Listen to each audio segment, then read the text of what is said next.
अस्सलाम वालेकुम। आज का हमारा टॉपिक है कसरे, जिसे अंग्रेज़ी में फ्रैक्शंस कहते हैं। यहाँ पर एक शक्ल बनी हुई है जिसके कुल हिस्से 1, 2, 3, 4, 5, 6 और 7 है और उसमें से रंग ज़्यादा हिस्सा 3 है। तो हम इसको कसर की सूरत में लिख सकते हैं। इसे लिखेंगे हम 3/7, यानी ये जो ऊपर 3 लिखे हैं ये रंग ज़्यादा हिस्सा है और नीचे जो लिखा है ये पूरे कुल हिस्से है। यानी जब भी हम कसर में लिखते हैं तो कुल हिस्सों को नीचे लिखा जाता है और रंग ज़्यादा हिस्से या लिए हुए हिस्से होते हैं तो उसे ऊपर लिखा जाता है। अब इस 3/7 को ऊपर जो ये 3 लिखा है इसे शुमार कुनिंदा कहते हैं और जो नीचे होता है उसे नसब नुमा कहते हैं। अब आगे देखते हैं हम नसब कसरे, यानी हम नसब कसरे किसे कहते हैं। यहाँ पर 3 कसरे दी हुई है, इसको गौर से देखिए। 2/5, 3/5, 4/5। अब इन तीनों कसरों के जो नसब नुमा हैं वो कैसे है, एक जैसे है, यानी तीनों में 5 5 5 है। तो ये कसरे कहलाएंगी हम नसब कसरे। आगे देखते हैं गैर हम नसब कसरे। अब यहाँ पर भी देखिए कसरे लिखी हुई है 2/7, 3/8, 5/13। अब यहाँ पर देखिए तीनों की जो नसब नुमा है वो बिल्कुल अलग अलग है, मुख्तलिफ है। यहाँ पर 7 है, यहाँ पर 8 है और यहाँ पर 13 है।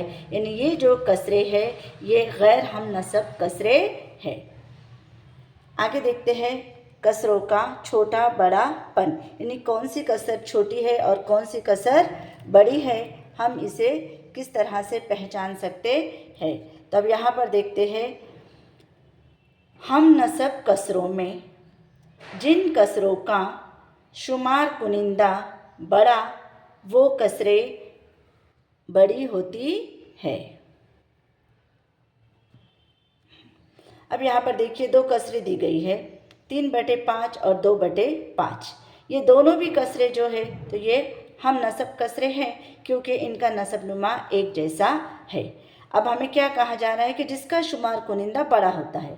अब इन दोनों के शुमार कुनिंदा को देखेंगे तो 3 बड़ा है, यानी ये वाली 3/5 वाली कसर क्या है, ये बड़ी है और 2/5 वाली कसर छोटी है।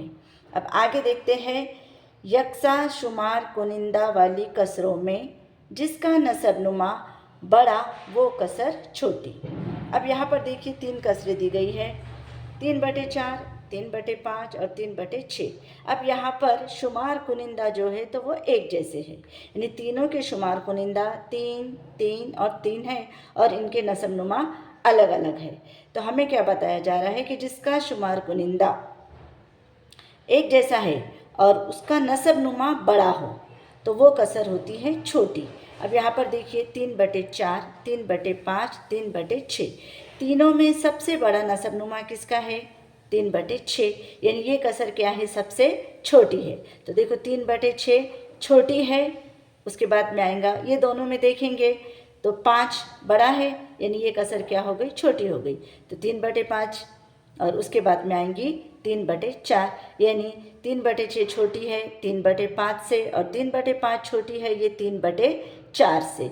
उसको इस तरह भी लिख सकते हैं कि 3/4 बड़ी है 3/5 से और 3/5 बड़ी है 3/6 से।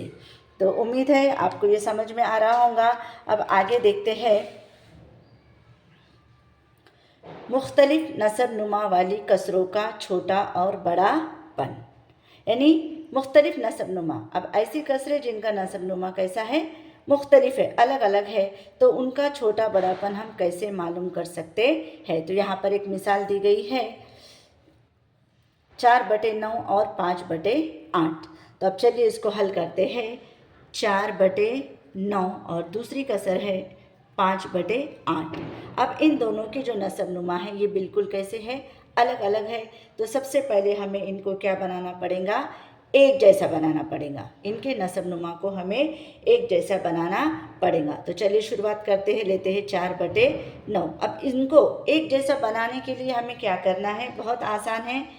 इस 8 से इस 4 को ज़र्ब देना है और 9 को भी ज़र्ब देना है, यानी इन दोनों का भी ज़र्ब होगा और इसके साथ में इसका ज़र्ब होगा और इसके साथ में इसका होगा।